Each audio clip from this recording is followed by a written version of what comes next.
Islam, the Holy Quran of the Moorish Science Temple, Circle 7 divinely prepared by the noble prophet Jew Ali, by the guidance of his father God Allah, the great God of the universe, to redeem man from his simple and faultless stage of humanity back to the highest plane of life with his father, God Allah. Usually we recite the Moorish American prayer, but out of honor for Marcus Garvey and the bishop and Bruce Bichard, the first prayer that I would like to recite this evening is the Lord's Prayer. Our Father, who art in heaven, holy is thy name, thy kingdom come. Thy will be done on earth as it is done in heaven. Give us this day our daily bread, and forgive us our trespasses, we forgive those who trespass against us. And lead us not into temptation, but deliver us from evil. For thine is the kingdom, the power, and the glory, forever and ever. Amen. At this time, I'd like to recite the Moorish American prayer, the source from which we draw our strength. Allah, the Father of the universe, the Father of love, truth, peace, freedom, and justice. Allah is my protector, my guide, and my salvation, by night and by day, through his holy prophet, Drew Ali. Amen. I recited both prayers because we remember that there was a time when the whole world spoke one language. And then Nimrod, at the Tower of Babel, when we started dealing with the confusion of the tongue. But in the fourth chapter of St. John, it says, let not your heart be troubled. You believe in God, believe also in me, for in my Father's house are many mansions. At this time, I'd like to read from the Divine Constitution and Bylaws. I'll read Act 6. With us, all members must proclaim their nationality, and we're teaching our people their nationality and their divine creed, that they may know that they are part and parcel of this said government, and know that they are not Negroes, colored folks, black people, or Ethiopians, because these names were given to slaves by slaveholders in 1779 and lasted until 1865 during the time of slavery. But this is a new era of time now, and all men now must proclaim their free national name to be recognized by the government in which they live and the nations of the earth. This is the reason why Allah, the great God of the universe, ordained noble Jew Ali the prophet to redeem his people from their sinful ways. The Moorish Americans are descendants of the ancient Moabites who inhabited the northwestern and southwestern shores of Africa. Ruth was a Moabite. At this time, I'd like to read from the additional laws. And from the additional laws, I'll read Act 7, and it's read on this wise. All members must properly attend their meetings and become a part and a parcel of all uplifting acts of the Moorish Science Temple. Members must pay their dues and keep in line with all the necessities of the Moorish Science Temple.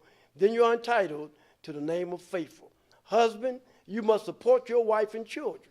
Wife, you must obey your husband, take care of your children, and look after the duties of your household. Sons and daughters must obey father and mother and be industrious, and become a part of the uplifting of fallen humanity. All Moorish Americans must keep their hearts and minds pure with love and their bodies clean with water. This divine covenant is from your holy prophet, noble Jew Ali, through the guidance of his father, God Allah. Thus we just had a reading of the 7 acts of our additional laws. At this time, I'd like to read from the Moorish Holy Quran, the book of the 7 seals that's talked about in Revelations, that none was able to open and read from its sacred pages the messages of purity and love. At this time, I'd like to read from chapter 48. The title of the chapter is The End of Time and the Fulfilling of the Prophecy. And I'll read from number 3. And number 3 reads on this wise. In these modern days, there came a forerunner of Jesus who was divinely prepared by the great God Allah. And his name is Marcus Garvey, who did teach and warn the nations of the earth to prepare to meet the coming prophet, who was to bring the true and divine creed of Islam, and his name is noble Jew Ali, who was prepared and sent to this earth by Allah to teach the old-time religion and the everlasting gospel to the sons of men, that every nation shall and must worship under their own vine and fig tree and return to their own and be one with their Father, God Allah. Thus we just had a reading of our Moorish Holy Quran, divinely prepared by our holy prophet, noble Jew Ali, for our earthly and our divine salvation. First off, I'd like to rise giving praise to Allah, the Father of the universe, the Father of everything that ever was, is, and evermore to be. I'd like to give honor to Allah's holy and illustrious prophet, Noble Jew Ali, the founder of our address, the Moorish Science Temple of America. I'd like to do honor to our two flags, the flag of our origin and the flag of our birth, and honor to our charter that gives us the right to function in these United States and throughout the world without molestation or ridicule of any kind.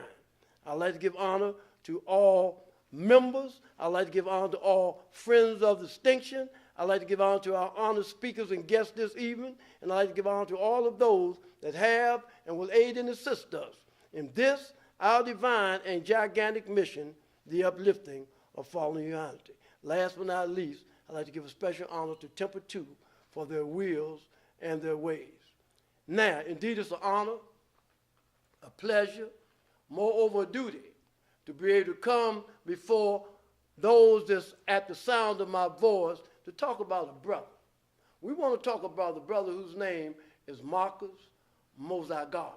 But I get a chance to say a little more about him in a little while, because one thing that this brother said, where's our men of affairs? Where's our leaders? And we brought two great leaders from the Portland community to come in here today to talk to you about the Honorable Marcus Garvey. So without further ado, I'd like to call my first speaker, brother who run for many political offices and doing a great work here in Portland, Oregon. Moreover, his television show that comes on every Sunday that feeds us as did Jesus at the Last Supper. So without further ado, I'd like to call my brother and our friend, Brother Bruce Bashar. Thank you very much for the introduction. Really appreciate it. I mean, I think this is a very historic day. In fact, I think it's a very historic weekend, for that matter. As you know, Sister Aretha Franklin just passed away, and boy, I tell you, it just brought everything to me at the table. I was spending my time early on getting as much background on Marcus Garvey, as much as of him, and in all due respect, you know, that all the historical facts of this brother, we have access to it. You just Google it. You Google it, and you can see all this background on this brother. And it's so much, I can't really share with you all of this, but like the old Facebook thing that we have, this technology we have, I can say to you, it can be shared to you on this technical piece. It's called this piece of equipment right here. In fact, I put it on TV, and I basically watched the history of this brother. And boy, I tell you, it was just so exciting, and it had relevancy of today. It's like building the blocks, if you will. He was this young man sitting in Jamaica, and the thing that got him going, that got him involved in the movement, was that he was in Jamaica. His father was pretty prosperous, and he was playing with one of the neighbors' daughter, a young white woman. A young white girl, and they were playing.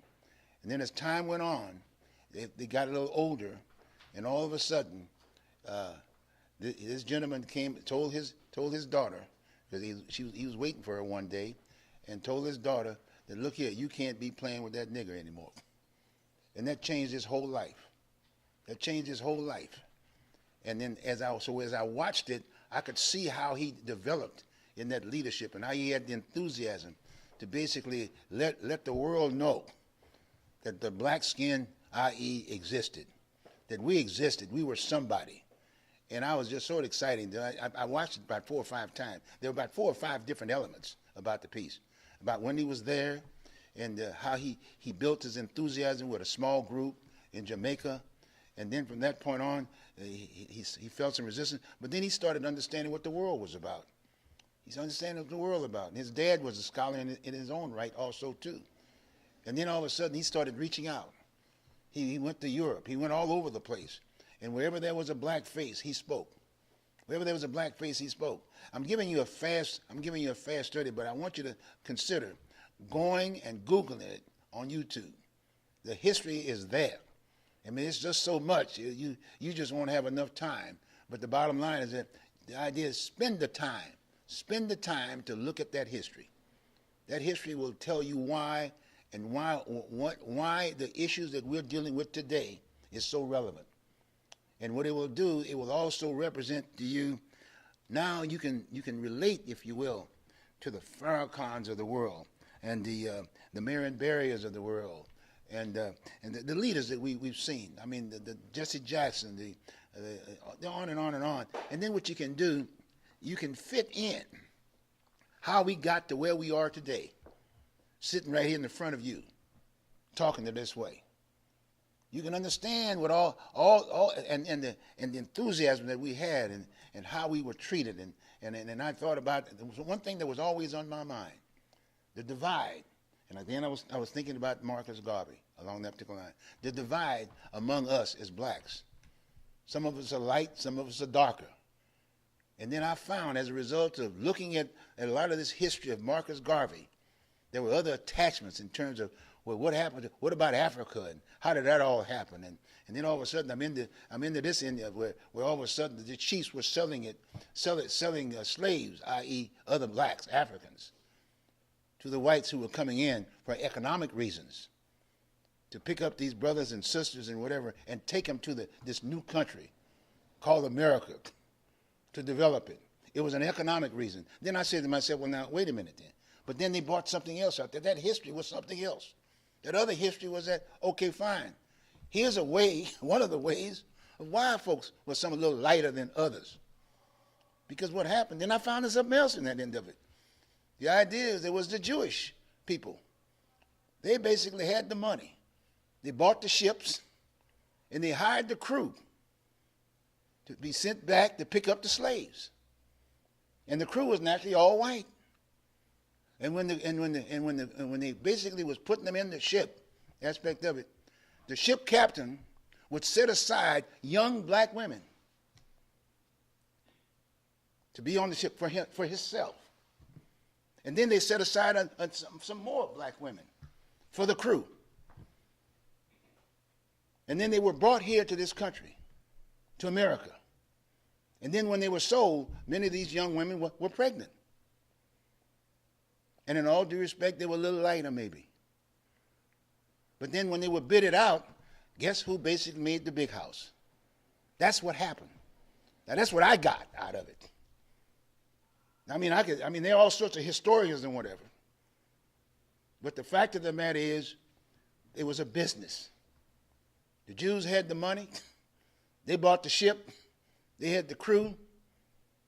And when they dropped them off, they got paid. And then they had another entity that sold them. But I learned something. Now I can read the books. Because in most cases, I tend not to identify with books. I like visuals in many ways. Because someone wrote it. I didn't write it. I didn't own the printing press. But I wanted to really know what was this divide between us. Some are dark and this and the other. And then they've used that. That has been used against us for not us getting together. And that's very important. Because I think about myself when I ran for office. I've been in this town. I've been working since I got out of the Marine Corps from Vietnam. Again, like a Garvey, going around trying to figure out what can I do. I'm out of the war. I went to the community. Even though I was a Marine recruiter, I got out of the Marine Corps after 10 years because I said I want to do something different. And I stayed in Portland, Oregon. So for 45 years, even though I had to work to feed my family, I worked on issues about what can we do to get our people together. That's what I did.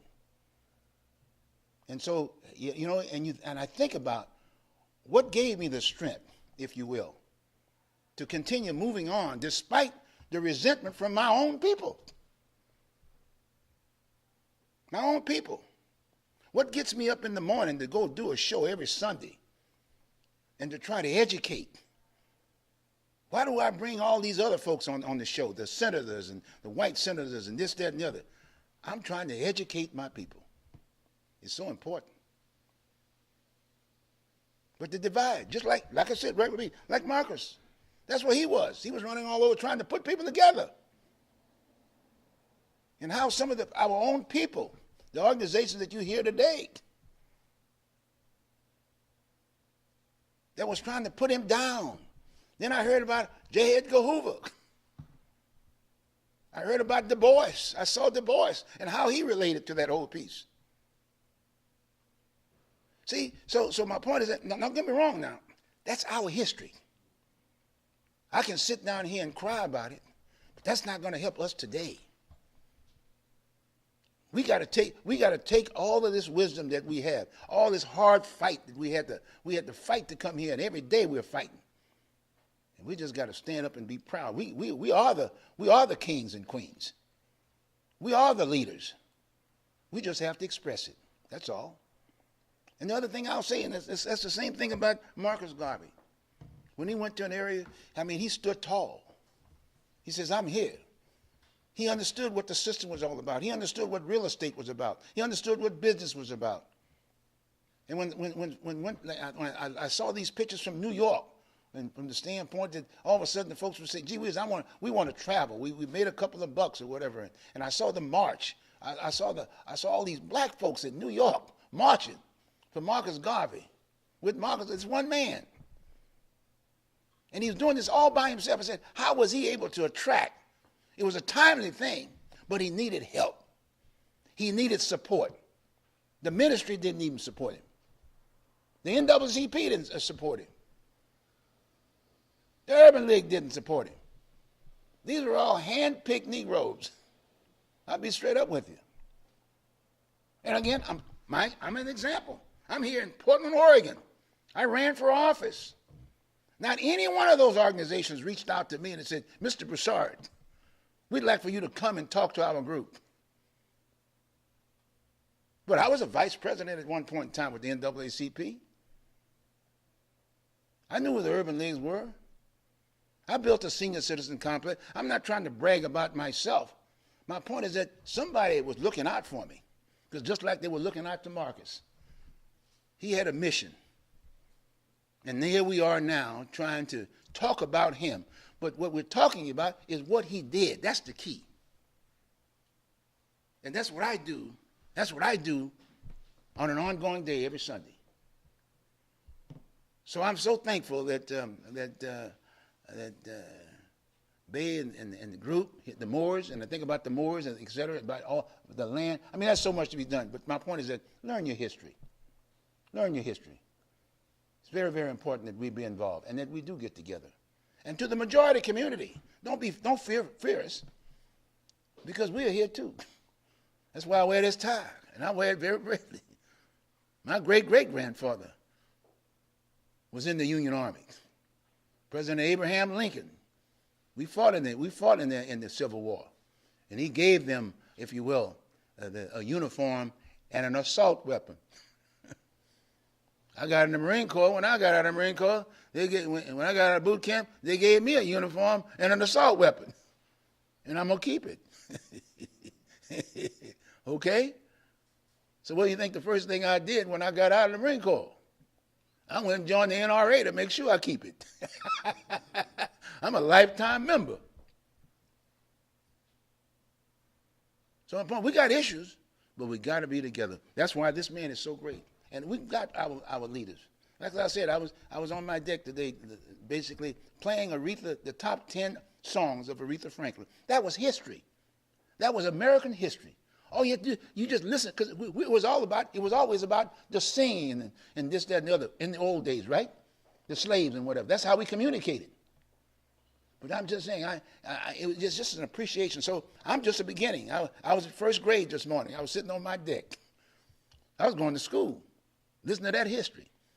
And when I was invited here, it just caps it all together. And so I'm saying to you, I'm begging you, pick up that smartphone. Pick up that YouTube.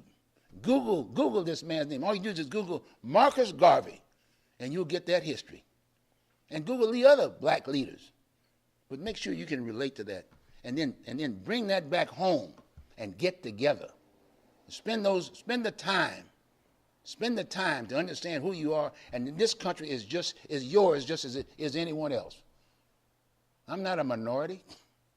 My name is Bruce Broussard. I'm a very proud black man. I'm a black American. That's where I am. So with that, tune in to Oregon Voters Digest. I'll continue preaching, and like my brother Bey, he's there. He's on the second show, the second hour after me, and right up front with it. It's not a negative deal. It's all positive. So thanks again for listening to what I had to say for a few more minutes or whatever. And hey, there it is. Thank you very much for the invite. Thanks very much. Praise Allah. Let's give honor to Brother Bruce Bashar. It's rare. Whenever I call him, he always come. And whenever he called me, I would come. You know, in this Moorish Quran that was founded down and prepared by Drew Ali, he spoke about Marcus Garvey. And as him talking about Marcus Garvey, they spent a lot of time together. You have to understand that Marcus Garvey was born in 1887, and Noble Drew Ali was born in 1886. They met a lot of times, and some of our friends met with them. And one of the subject matters that Noble Drew Ali and Marcus Garvey had was about Esau and Jacob. And when you talk about Esau and Jacob, you're talking about one who sold the other birthright out. And who in the history of mankind lost the birthright other than you and me? Now, when we look at 1948 over in Israel, we see a flag over there that's a six-pointed star. And they say that it was the Star of David. But I read in Acts 6 to say that the Moorish Americans are the descendants of the ancient Moabites. When you talk about the ancient Moabites, you're talking about Ruth. You're talking about Boaz. You're talking about Solomon. You're talking about King David. You're talking about your genealogy. And if Jesus was born in Bethlehem of Judah in the house of David, then I see the conversation they had about the Jew. Because those that we call Jew stole the birthright. If you looked at them and they didn't tell you their nationality, you could see that they was of European descent. Because from the east comes all light. Everything comes from the east. But they done stole our birthright. They took my Jesus. They buried him in Vatican Square. Now they got my Jesus looking like Charleston Heston and Ricky Nelson. So something is wrong with that picture. And these are some of the things that Marcus Garvey talked about when he was teaching the masses in this government. And you know what it caused him to do? It caused him to go to Atlanta Federal Penitentiary. They locked Marcus Garvey up. They got all the people around the day drawing negative off of him, but the reason why they locked him up, because he was waking the people up. See, he was telling the people, where's your minimal fast? Where's your leaders? Where's your this? Where's your that? And when he said that and he wouldn't sell out to the masses, they put him in the penitentiary. But he was, later on, they rescinded that. So Marcus Garvey is a brother that came all the way here from St. Anne's Bay, Jamaica, to try to wake us up, because we have brothers and sisters right here who want to lay in the background and do things from that perspective. Right now, we have another brother that I did a lot of other good work with. Ran for political office, is the leader of a church on Prescott, and he's always been there if we call, vice versa.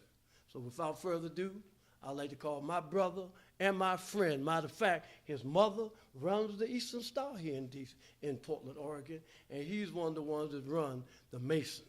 So he has some tools of the workshop of the mind where things are made of thought and where we build up character. So without further ado, I'd like to call my brother and my friend, Bishop Andrews. Yes, sir. Yes, sir. Giving acknowledgement of the Lord that's brought us here and made us who we are. I was told of a story years ago about the invisible garment. This garment was invisible. The only way you could see this garment is you got to have class. If you didn't have class, you wouldn't see it. Now, nobody wanted to say they didn't have class.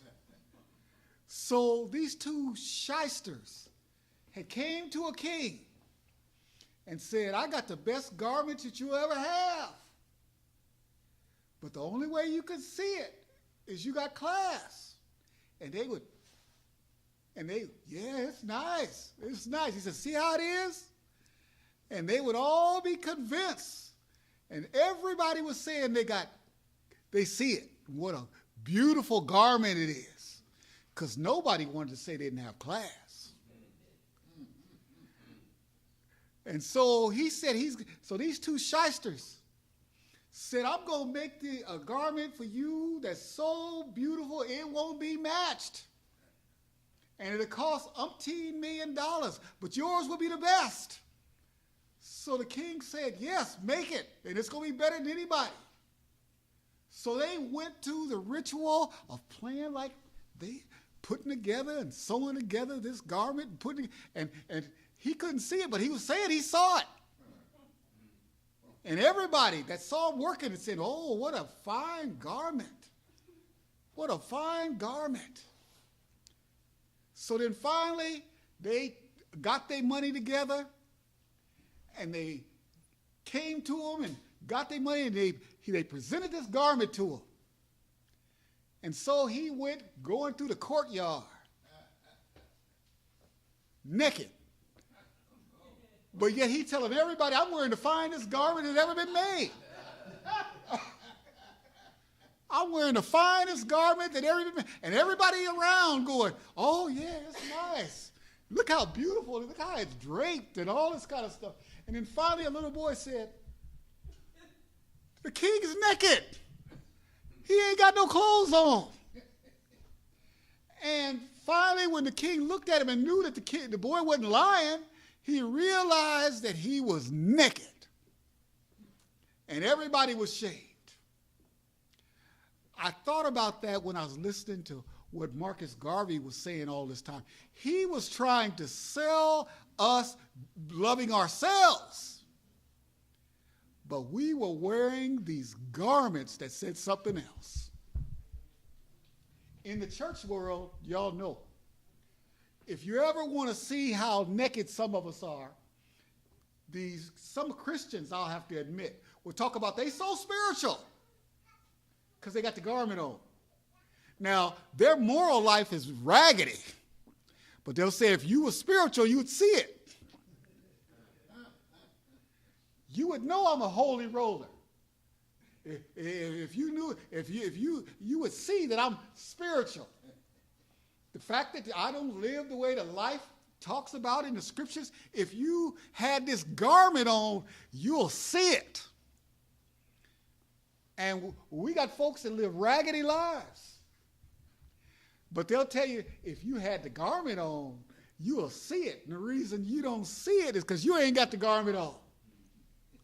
And so we got so many folk that will not want to realize that they're not spiritual. You'll say, if you were spiritual and had that spiritual garment on, you'll see how holy I am. You'll see how blessed I am.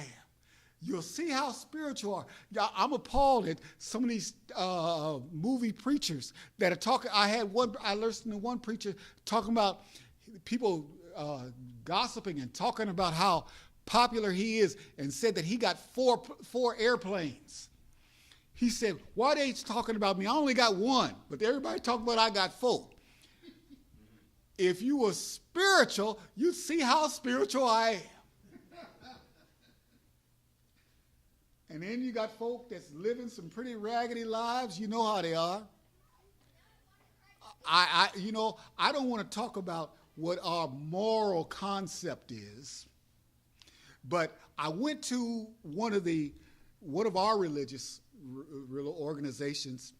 They accepted women being bishops and all that kind of stuff. They accepted that. So I says, okay, I'll try to get on that, try to wrap my spiritual robe around that. So then they got to talking about, well, what are we going to do about transsexuals?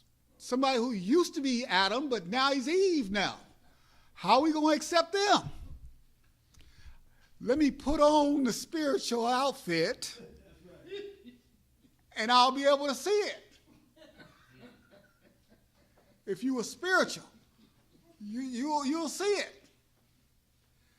But then I was there, and I was appalled that they were talking about that. And they said, we don't like the fact that the King James Version refers to Adam being a man and Eve being a woman, we think that the Bible is racist. We need to change it. And then I was appalled because there were people that was going for it. Said, maybe we need to change the word of God. And they'll say, what you doing talking about it? You ain't got your robe of spirituality on? Put your robe on and you'll see how this is the way God wanted it. Put that garment back on. Be spiritual. Then, with the garment that you guys have heard and seen, and right now you can see them selling the garment now. Now the garment that's trying to sell is Make America Great Again. They want you to wear that garment. Put on that garment of patriotism. If they'll say, if you can call yourself an American, you can't say that you're wearing a garment. If you bow during the national anthem, if you don't stand when Trump says something that wasn't true, if you don't stand up for some of the things, put on the garment of patriotism. I remember one time back in I was looking at what was going on in 1948, and I can talk about what was going on in 1940 Vanport, which we celebrate here. And so we were there making a big deal about Vanport. And so I ended up talking to some Oriental folks talking about the war. And I was saying, look at all the flags and all the different things that's going on.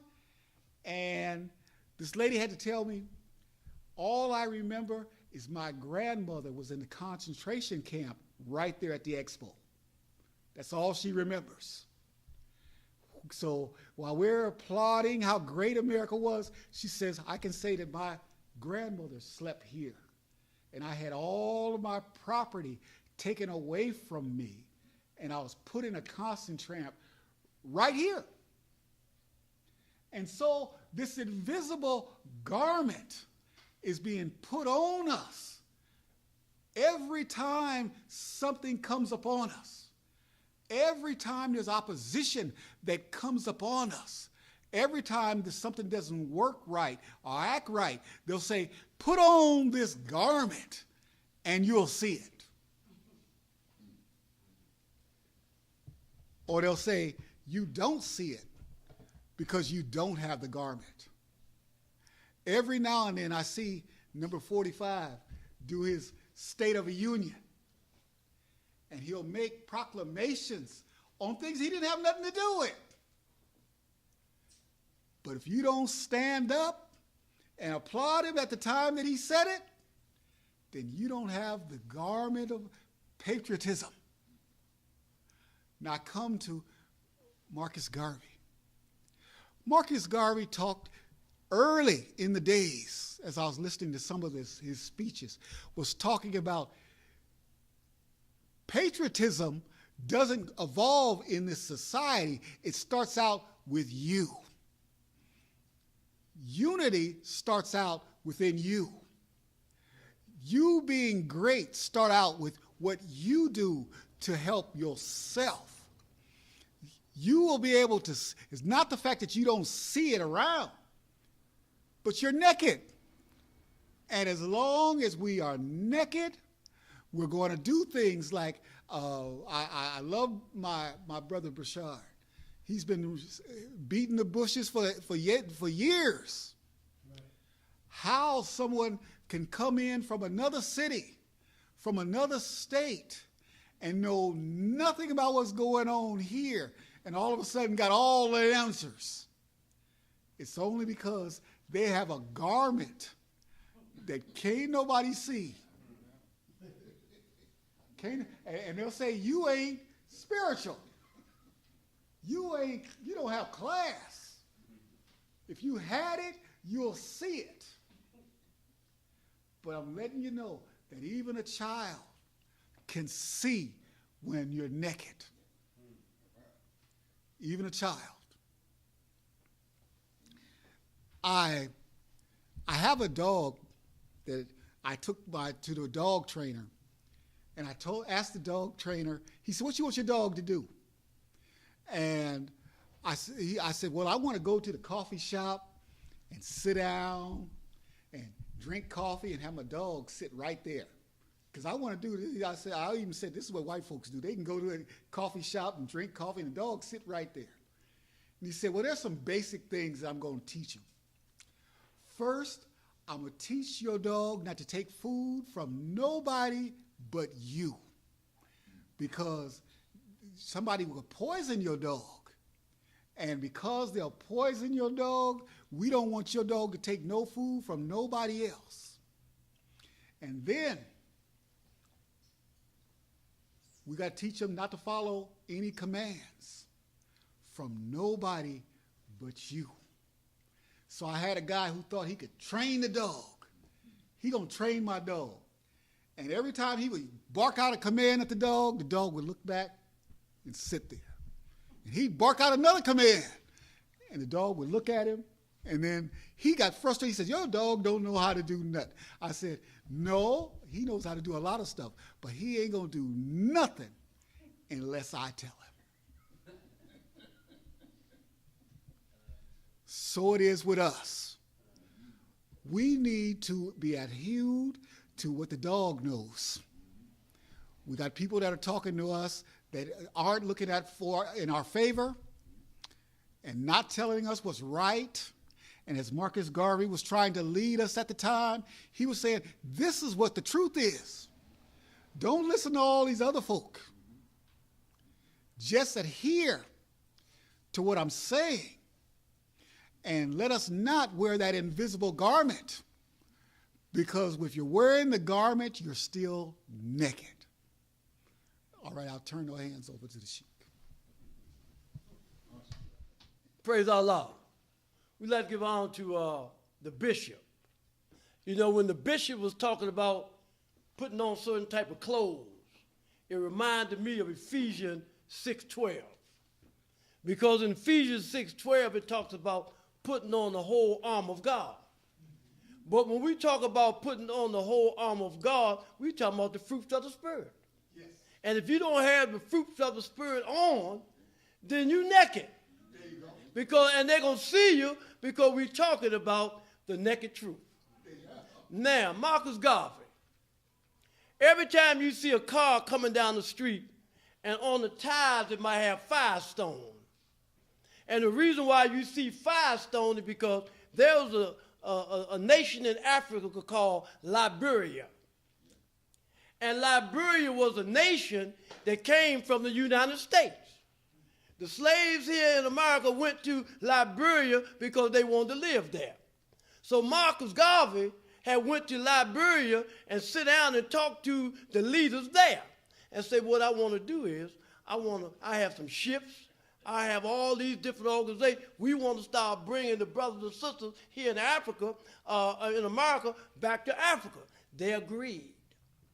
The leaders agreed in Liberia to do that, but behind Marcus Garvey's back, the Europeans said that we'll give you millions of dollars because in Liberia you have a lot of rubber.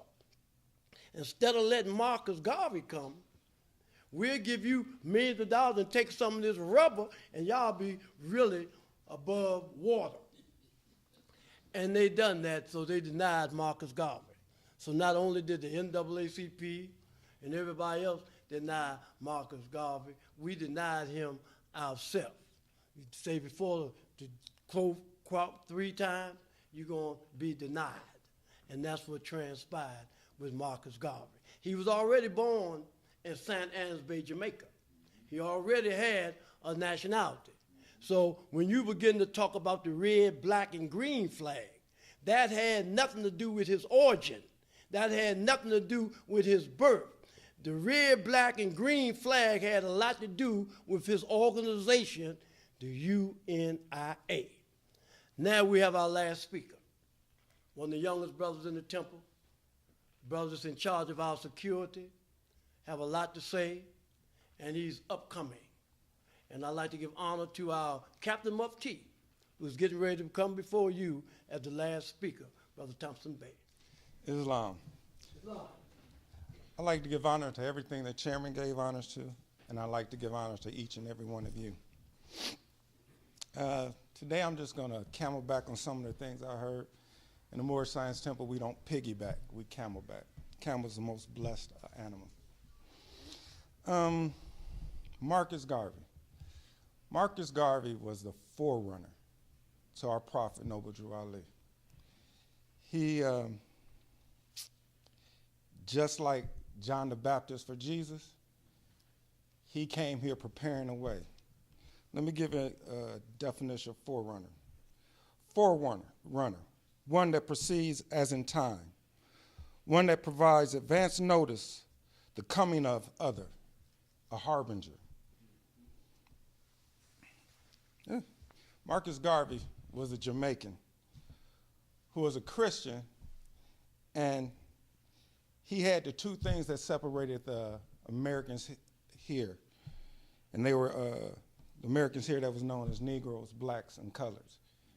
He had his nationality, and he had his creed, the two things that we didn't have.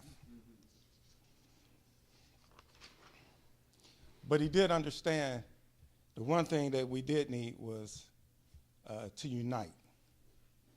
He understood the things that help to make people great: pride, citizenship, nationality. He taught we need a nationality. He also taught that he gave us a national conscience to the people. And with that, we have a quote: "We have emblazoned our name on the banner of liberty, and we carry that banner throughout the world fearlessly." When he taught about nationality, he knew we had to be connected to a flag. And he was also quoted saying, we want a nationality that's similar to the people, the English, the Italians, the Germans, and the French. Show me a race or the nation without a flag, and I will show you a race of people without any pride. A flag is known as a colors, banner, or standard, and it don't change. His flag was used for his organization, UNIA ACL. It was not the flag of the people. His flag has also been known for Afro-American flag and Black Liberation flag. But our prophet went and rescued our flag from the basement of the White House, from President Woodrow Wilson. And he taught us what our nationality is. Marcus Garvey understood that nationhood is the only means by which modern civilization can completely protect itself. Independence of nationality, independence of government, is the means of protecting not only the individual, but the group. Nationhood is the highest idea of all people. The UNIA was to bring us into the idea of nationhood. The Moorish Science Temple solidified that position. Marcus Garvey, as you know, was the only brother our prophet spoke of in the Holy Quran on Moorish Science Temple of America. This brother was an Asiatic who had his nationality. And that's the one reason why the prophet didn't really recognize anyone else. He understood what it was and what it took. Everyone else didn't understand what the antidote was to rescue us. Many a great deeds Marcus Garvey has accomplished, but even he recognized a greater power was coming of which he wasn't worthy to carry his shoes. So from his own mouth, he tells us he is not the promise. He states, the Negro is crying out for Muhammad, a prophet who will bring him a Quran of economic and intelligence welfare. Marcus Garvey and Noble Drew Ali's idea are very similar. Our prophet speaks of learning Spanish. That's what all our Muslim brothers are. Marcus Garvey speaks of learning Latin and French, because in the English language, most of our phrases derive from the Latin root. And a lot of the things that you read have French and Latin phrases in them. Garvey's ideas on government was made by the people. Our prophet, Noble Drew Ali, gold and silver are wealth and belong to the people. So one of the things he also said about government, which I find it actually is relevant today. He was quoted saying, "When you riot against your government, you're rioting against yourself, because the government cannot exist without you. That is why there's a constitution. When the constitution is insufficient to give you all the protection you need, change it by political action. Vote for change. Do not riot for change." One of the things say is Marcus Garvey's lifelong message was people need to educate themselves in order to improve their lives. Read, read, read, and never stop until you discover the knowledge of the universe. So study John the Baptist, study Marcus Garvey, and study Noble Drew Ali. Garvey knew law, the prophet Noble Drew Ali knew law, and we must know law. That's it. Yes, sir. Before I move on, I'd like to give on to Brother Navi, our brother. He couldn't make it tonight because he had to go to they took him to the hospital because he was in a lot of pain. Since I've known that brother, he's been in a lot of pain, but he's been strong. In conclusion, I'd like to give honor to this flag because I heard the brother mention it. If you check the record, Morocco did not get its independence until March 2nd, 1956 from under the French rule, meaning that this flag was flying here in the United States when it wasn't even being flown in Morocco. Woodrow Wilson gave us this flag in 1913. And from 1913 all the way up until 1956, that flag was not flying here in the United States. Now, where Drew Ali went wrong was if Drew Ali wouldn't have came and told them that we needed this flag, then that flag that's in Israel, who you say is the flag of David, would be in full manifest. Because any encyclopedia would tell you that this is the flag of Solomon. And if this is the flag of Solomon, Solomon is the son of David. And I'd like to reiterate that this flag was flying here in the United States when it wasn't even being flown in Morocco. So when you begin to talk about Morocco being the first nation on earth that had a treaty with the United States, you got to understand that was 17th century. The people that was in Morocco then are not the people that's in Morocco today. Because the people that's in Morocco today are French or Spanish. And all that has something to do with what is known as the Berlin Conference. And the Berlin Conference was when all the European nations came together and talked about how they were going to divide up Africa. And in doing so, when I was coming up, I'm over 65. And when I come up, first we was Negroes, then we was colored, and then we was black. Every nation on earth has a nationality except the so-called Negro, colored, and black. Because the books say the citizens of all free national governments, according to their national constitution, are all of one family bearing one free national name. Your national name is American. Those who fail to recognize the free national name of their constitutional government are classed as undesirables and are subject to all inferior names, abuses, and mistreatment that the citizens care to bestow upon them. Do Black Lives Matter? No, because there's no such people as a black man. The only black flag I know is the one that killed roaches. So in conclusion, I would like to read our warning. Prophet warns our Muslim governors all to read proclamation at each meeting. I hereby inform all members that they must end all radical agitating speeches while they're working their homes or on the street. We are for peace and not destruction. Stop flashing your cards to Europeans to cause confusion. Remember your cause is for your salvation.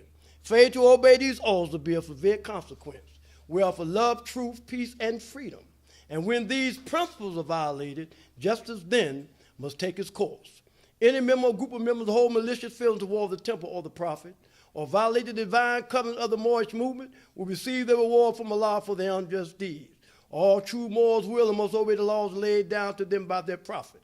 If they lose confidence in the prophet, they should turn their card button, cease wearing their turban affairs, and return to the state where the prophet found you. This is the holy and divine movement founded by the prophet noble Jew Ali. If the prophet is not right, the temple is not right. The prophet therefore is sending out a divine plea to all Moorish Americans that they do their part in protecting their prophet and the temple. This is the everlasting movement founded by the prophet through the will of Allah to redeem his people from their sins by order of the prophet, noble Jew Ali. Again, I will close out with two prayers. The first prayer that I'll recite is the Lord's Prayer, and the second one is the Moorish American prayer. Our Father, who art in heaven, holy is thy name, thy kingdom come. Thy will be done on earth as it is done in heaven. Give us this day our daily bread, and forgive us our trespasses, we forgive those who trespass against us. And lead us not into temptation, but deliver us from evil. For thine is the kingdom, the power, and the glory, forever and ever. Amen. The Moorish American prayer. Allah, the Father of the universe, the Father of love, truth, peace, freedom, and justice. Allah is my protector, my guide, and my salvation, by night and by day, through his holy prophet, Drew Ali. Amen.